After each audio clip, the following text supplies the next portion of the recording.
buena oportunidad para escuchar. Sí, al profesor García Alvarado. Yo creo que es un buen momento para empezar. Sí, vamos a comenzar aquí la actividad. Bueno, tiene que ver con el movimiento de poetas latinoamericanos que hacen esta actividad, la están haciendo conjuntamente en varios países de América Latina. No sé si fuera de América Latina también lo están haciendo, pero la de Caracas, de forma privilegiada, nos tocó a nosotros recibir al gremio de poetas aquí en nuestra librería del sur de Gradillas. Lleva el nombre de Orlando Araujo, un gran escritor venezolano, cuentista, narrador, cronista, periodista, tantas cosas. Y bueno, una de las cosas que también le gustaba, la poesía. Y entonces es un gusto tenerlos aquí, amalgamar esta sociedad de poetas aquí en nuestra librería y empezar nuevamente otra vez el ciclo de actividades aquí en esta prácticamente librería piloto aquí de Caracas. Voy a presentarles sin más preámbulos, en este día del libro que nos llena de emoción, el día más principal, el día más grande para nosotros. Nosotros libreros que fungimos como promotores de la lectura, del libro, los saberes escritos, divulgados, ahora en papel, también en digital, pero nos enorgullece seguir desempeñando nuestra función, a pesar de que el libro se ha difundido de otras formas que ya no podemos tocar en una librería, como es la parte digital. Bueno, le voy a dar la palabra a María Milagros Sabeta Badra, que va a hacer la introducción. Ella es la coordinadora de comunicación y de eventos de la Sociedad de la Ruta Latinoamericana de Poetas, Gran Caracas, y ella le va a hacer la introducción a la actividad, y también al profesor de Villapelayo, que nos orgullece tenerlo aquí. Bienvenido.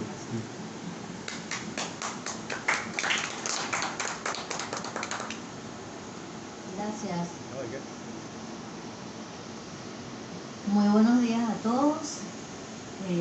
Bienvenidos a este respetable público, en especial nuestro líder, William Hernández, quien viajó desde La Victoria para vernos el día de hoy, para presenciar esta conferencia. Al señor Mieri Terán, que viene de Maracay. Bueno, bienvenidos todos de la ruta poética portuguesa, del Encuentro Poético del Sur.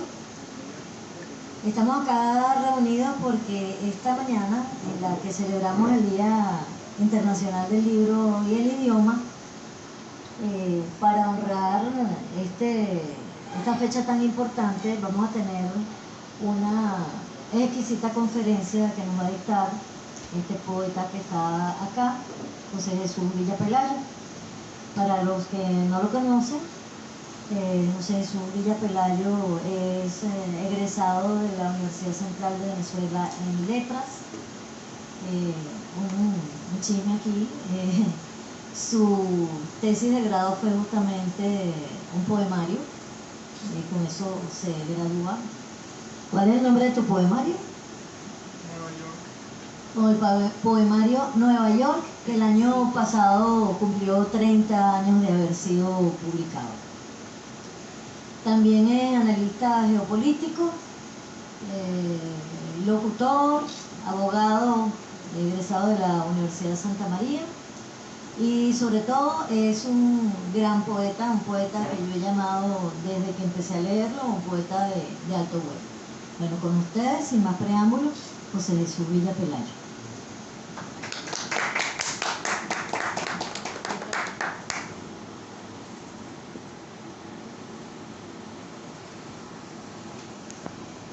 Bueno, en principio, quiero darle las gracias a todos por estar aquí.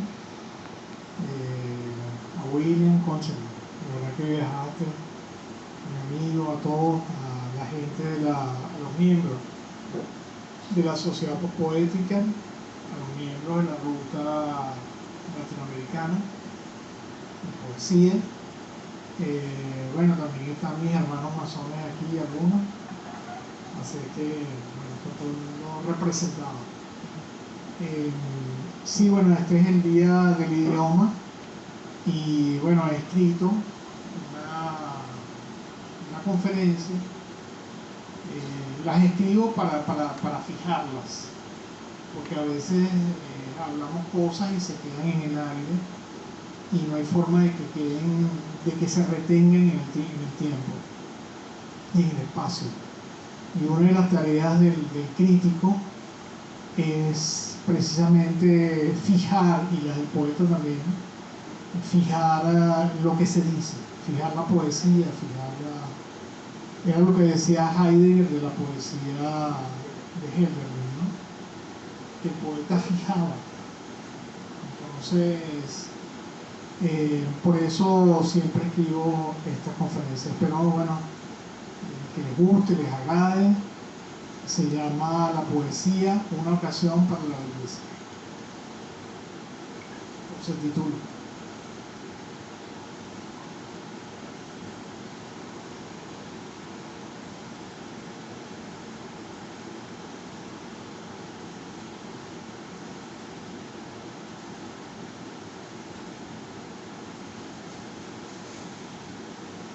La poesía, una ocasión para la belleza.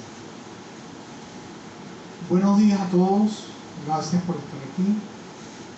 Esta mañana de vibrante sol, yo supuse que el sol iba a ser vibrante hoy. Podría no parecer un momento oportuno o una ocasión para la poesía. Con lo cual quiero decir que no todas las horas, ni todos los días, ni todos los instantes son oportunos para la poesía ni para la belleza. Tal vez un sol frío y sublunar podía ser una magnífica circunstancia para la aparición de la belleza, porque la poesía simplemente ocurre y es, según narra la escritura, como, cito, el espíritu que sopla a donde quiera. Y es tan efímera y sutil, y su vida es tan efímera y sutil como el alado Angelus Novus del Talmud, según canta en su poema Gershon Scholem, o del dibujo de Paul Klee, que es, según Benjamin, el ángel de la historia, o quizás como Zach, el gato de la novela de Amos Oz, que salta e intenta tenazmente, en un tiempo muerto y fugaz, atrapar una y otra vez la polilla que toca el cielo del techo.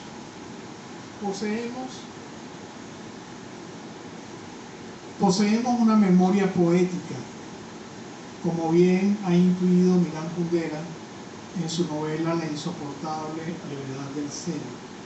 Y esa memoria poética, quiero añadir, posee objetos fugaces, en instantes sin principio ni fin. El tiempo de las rosas, el entretiempo de Derrida. En un diálogo con Borges, Osvaldo Ferrari le dice al maestro, cito, otra de las cosas de las que ya no se suele hablar ni pensar Borges, además del espíritu, es la belleza. Fin de la cita. Y la poesía es el espíritu, la esencia de la belleza. Hace algunos años escribí un poema con el siguiente verso: ha muerto el tiempo de las rosas. Inspirado en aquel poema de Ezra Pound, reconozco su influencia, que comienza y termina con el espectador que mira, con dolor y pasión, con pathos, la rosa que se marchita. Así dice el poema de Ezra Pound. Rosa, conserva tus pétalos hasta que acabe el tiempo de las rosas. Crees en los besos de la muerte, ¿Crees que la morada oscura te dará un amante más seguro que yo y que te llorarán las otras rosas? Prefiere mi capa a esa capa que cubre de polvo una luz gastada. Pues deberías más bien desconfiar del tiempo que de mis ojos. Que nos habla, por cierto, de la fugacidad de la belleza.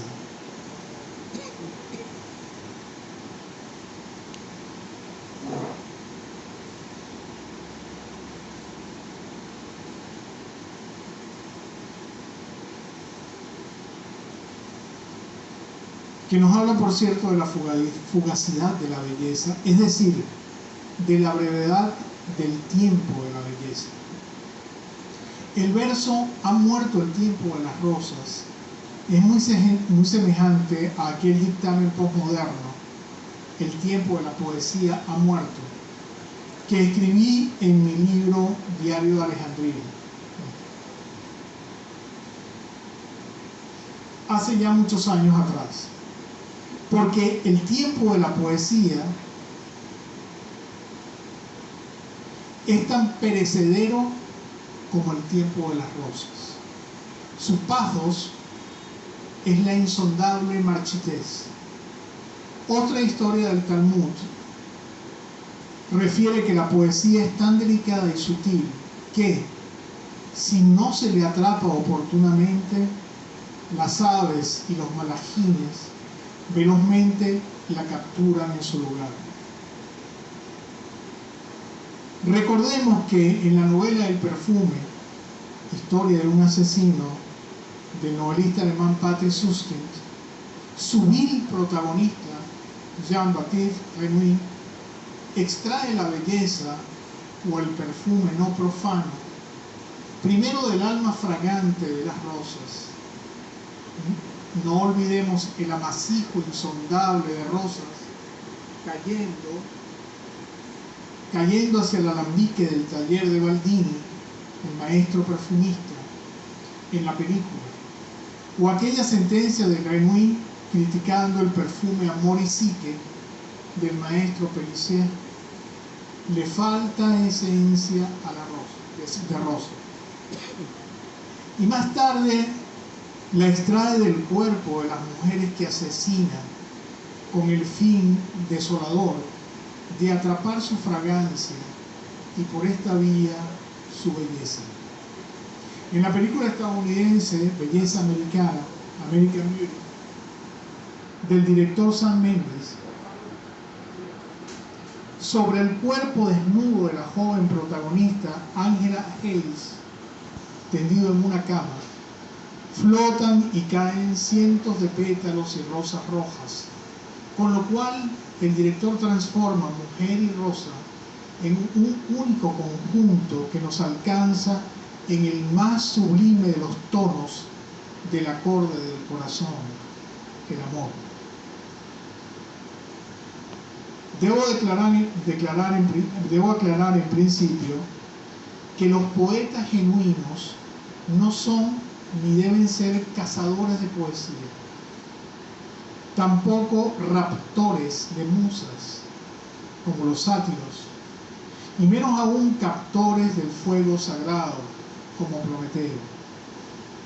No se halla entre sus poderes humanos el ir más allá de la escalera de Jacob. Así como no han sido convocados los poetas al santuario del bosque para seducir a las musas, mal podrían practicar algún tipo de violencia. De otra manera resultaría tan ociosa como vil la invocación que Homero realiza a las musas en la Ilíada. Decidme ahora, musas, dueñas de olímpicas moradas. No hay entonces un coto de caza donde ir tras la poesía. Siempre será además un esfuerzo inútil, como el del gato Zag tratando de alcanzar la polilla, porque la poesía simplemente aparece. Pienso entonces en las musas perturbadoras, aquella pintura de Chirico cuyas dos musas ciegas y seductoras, Thalía y Melpomene, como representación de la memoria, causan una profunda conmoción interna muy cercana a la poesía. Por ello Borges escribió: la poesía no es algo extraño, está acechando, como veremos a la vuelta de la esquina. La poesía es en realidad un peligroso depredador que nos amenaza con la belleza.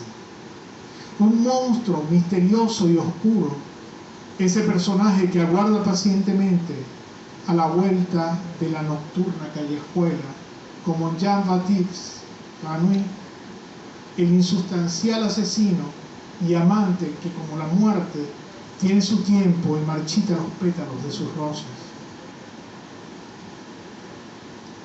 ¿No escribió Shakespeare en el último diálogo entre Romeo y Julieta: debo creer que la insustancial muerte te ama y que ese delgado y aborrecido monstruo te mantiene aquí en la oscuridad para ser tu amante?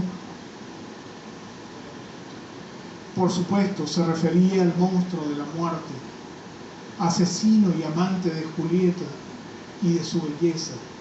¿Es Jean-Baptiste Grenouille ese monstruo? ¿Ha asesinado como Macbeth la poesía, el sueño inocente? ¿Ha asesinado indecentemente por amor?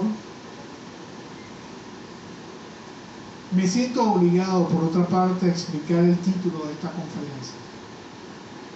En realidad se trata de una disertación sobre la primera de un conjunto de 6 conferencias que Jorge Luis Borges dictara en la Universidad de Harvard en inglés y cuyo título es The Riddle of Poetry, el enigma de la poesía, durante el curso 1967-1968. Debo decir, siguiendo a Borges, que no he venido a este recinto a revelar o descifrar ningún enigma. Ya Borges lo hizo perspicaz y sagazmente, a pesar de sus perplejidades iniciales. Pero vayamos al título: la poesía, una ocasión para la belleza.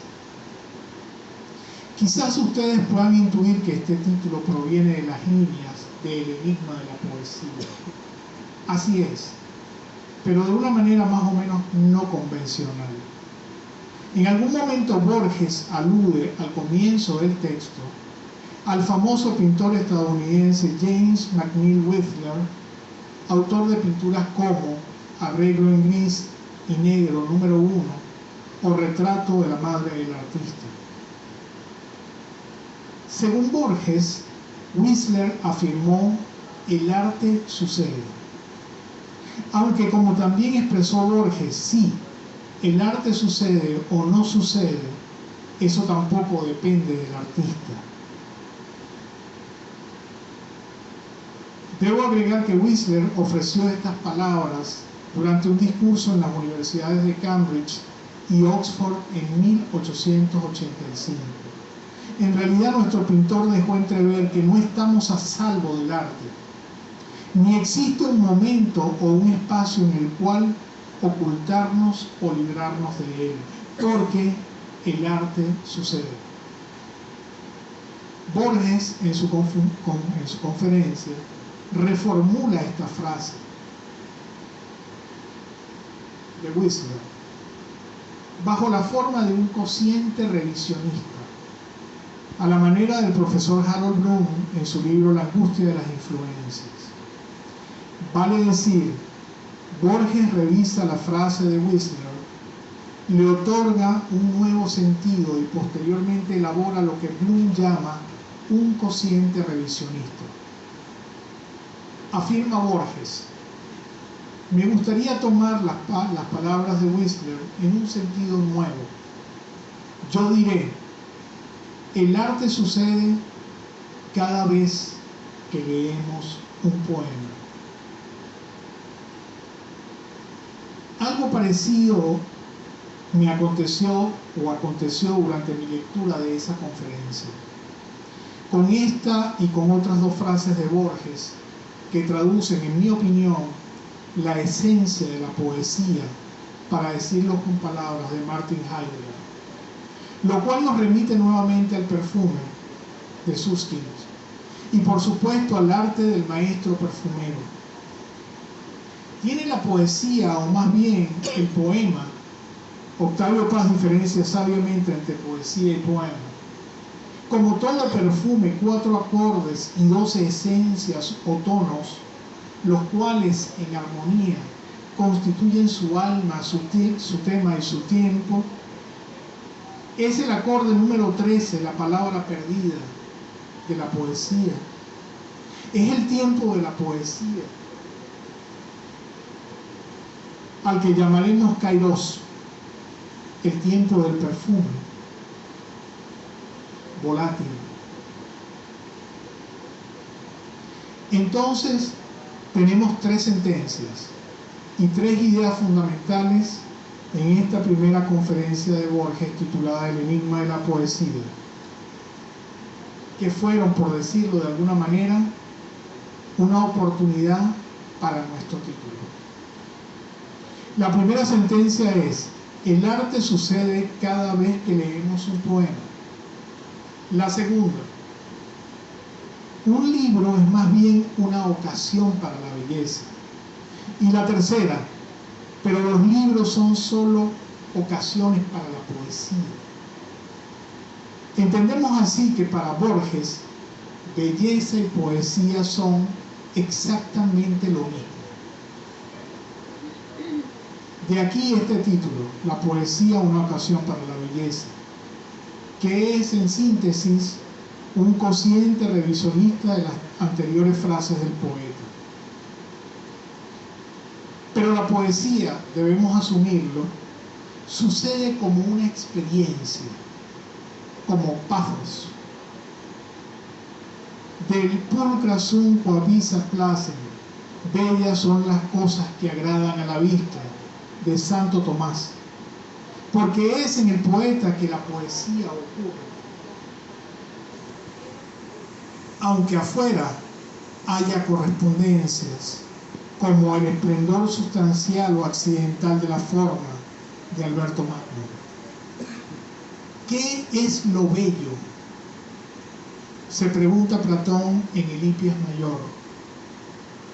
Platón allí identifica la belleza con la bondad, la verdad y la perfección, lo que los griegos llamaban kalatogatia, de kalos, bello, y ágathos, nuevo. Bueno, la palabra bello viene a su vez del latín belus, que procede de Venulus, diminutivo de Venus, que es igual a bonus, hermoso y bueno.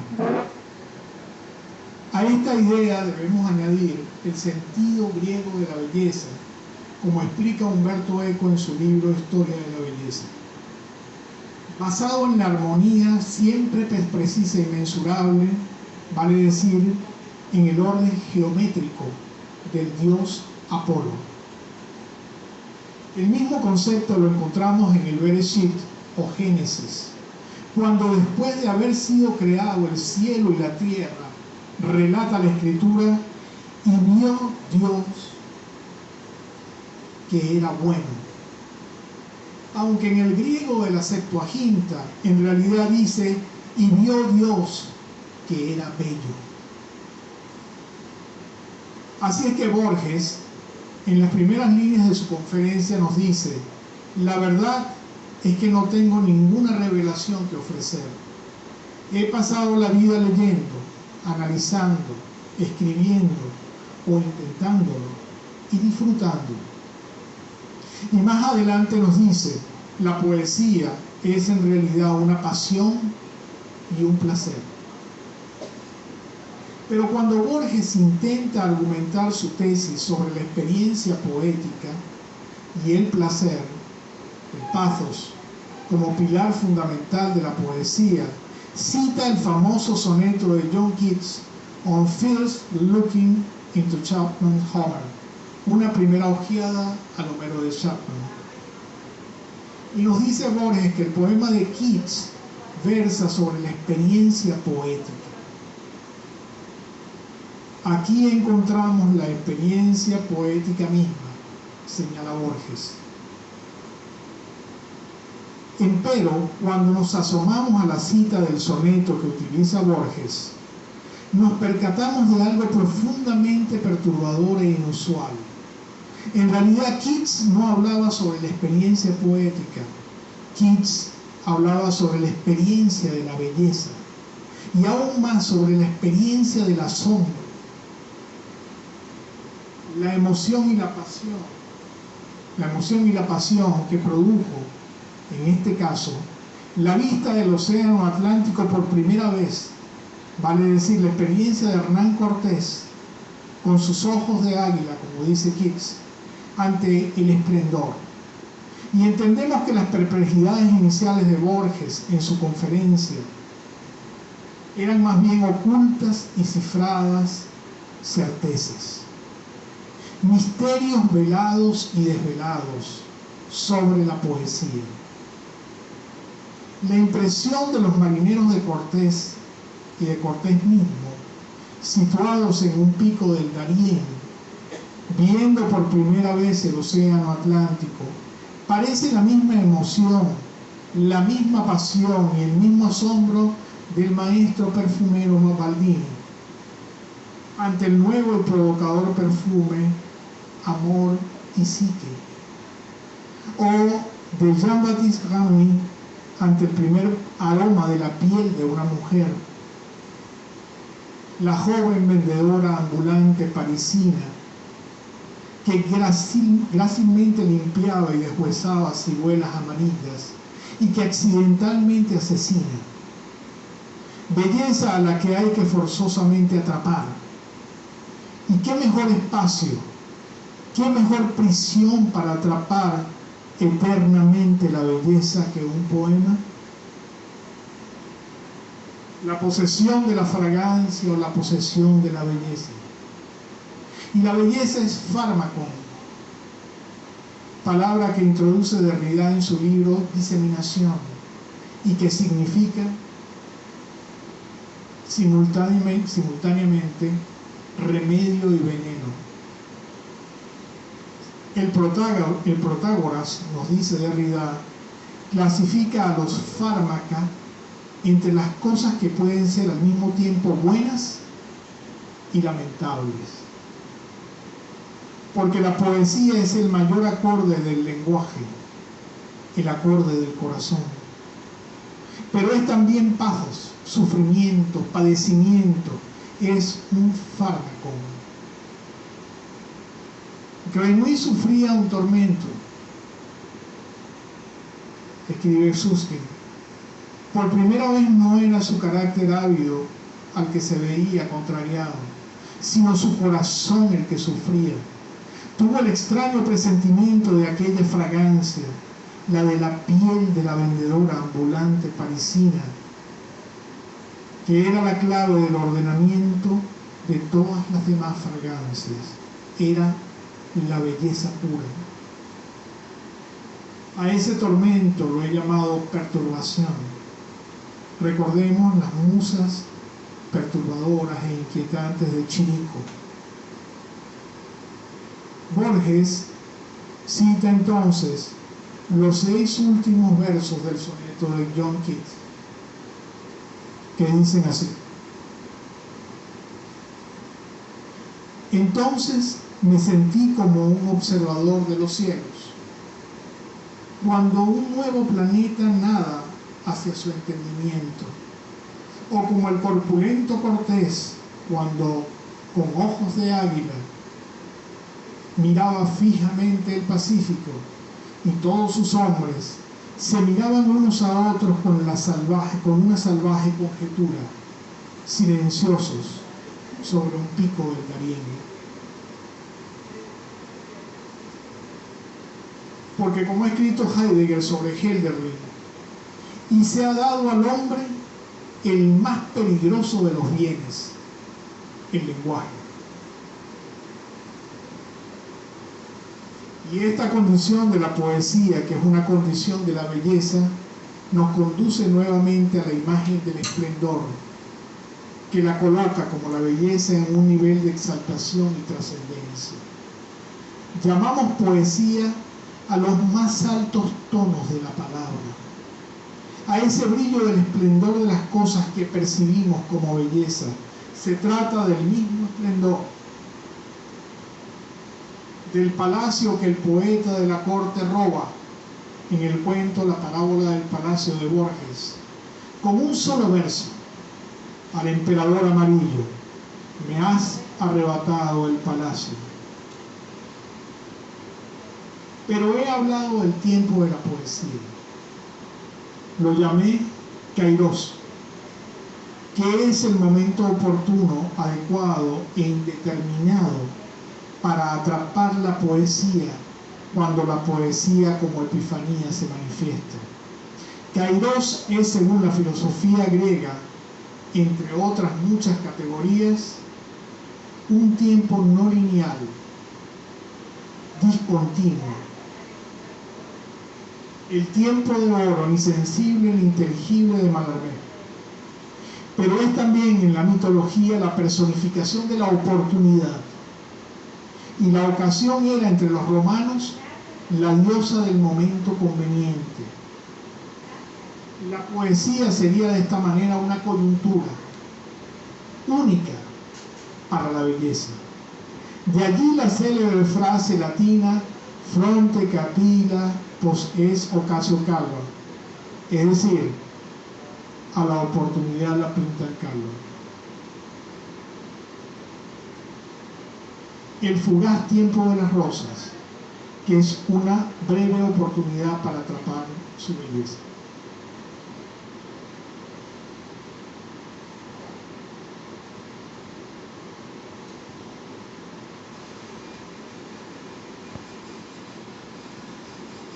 Finalmente quiero citar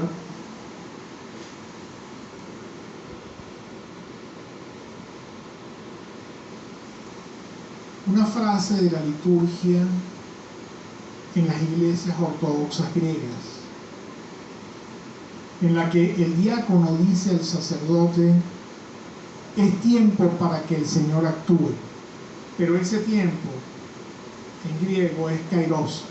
Kairos tu posei akirio. Y yo digo, reformulando esa frase, kairos tu posei aposei. Es tiempo para que la poesía actúe. Gracias.